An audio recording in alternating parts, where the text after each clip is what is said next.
Seamless rolled rings keep a lot of things running in our world, so we thought it was time to recognize their contribution. These wheels of steel are essential components of engines, power generators, and industrial machinery, to name just a few things, and you could say they keep things operating seamlessly.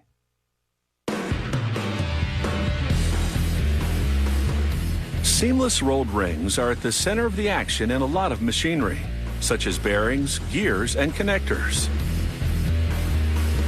A seamless rolled ring starts with one of these solid steel billets.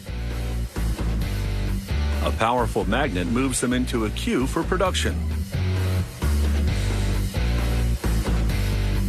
A saw with carbide-tipped teeth cuts the billet into smaller chunks.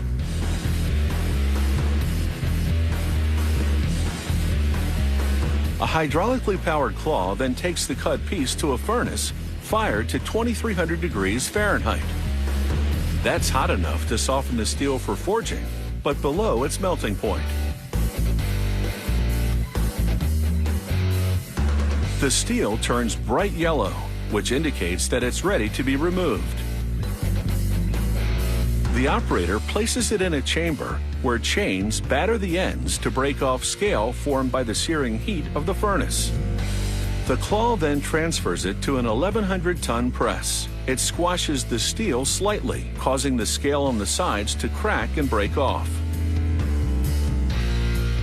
Then it's over to a die.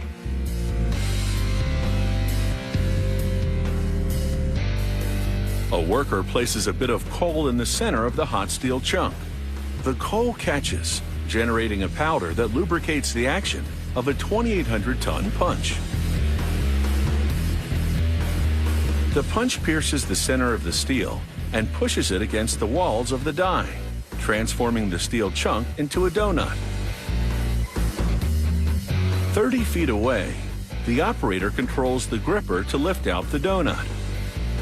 He then reactivates the punch to knock out the last bit of metal in the center hole. By now, the steel has cooled down quite a bit, so it's into another furnace to bring it back to forging temperature. Once it's yellow hot, this steel donut is ready to be transformed into a ring. A mandrel pokes up through the center.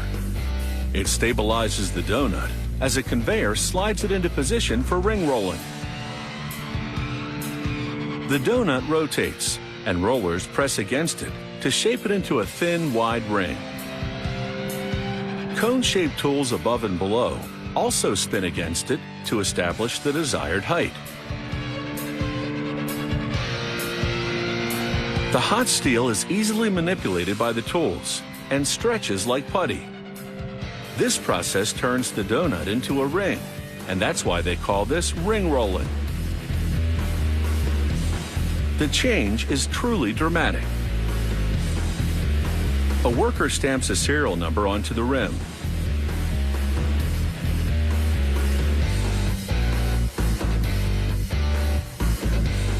Next, a tool drags the ring onto a conveyor, which takes it to a stacking device.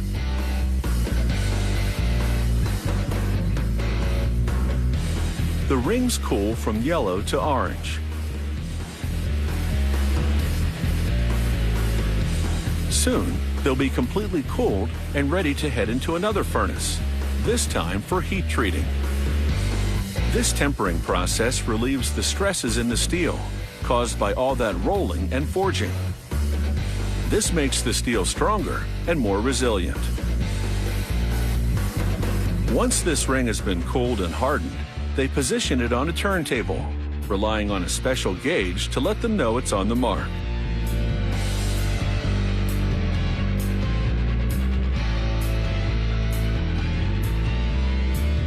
The ring revolves as a tool peels off that sooty-looking crust to reveal the glossy substructure. And they give the interior of some rings the same treatment. Now, these steel rings are ready to take their place as components in heavy equipment, power plants, and even train wheels. Because when it comes to their capabilities, they're definitely well-rounded.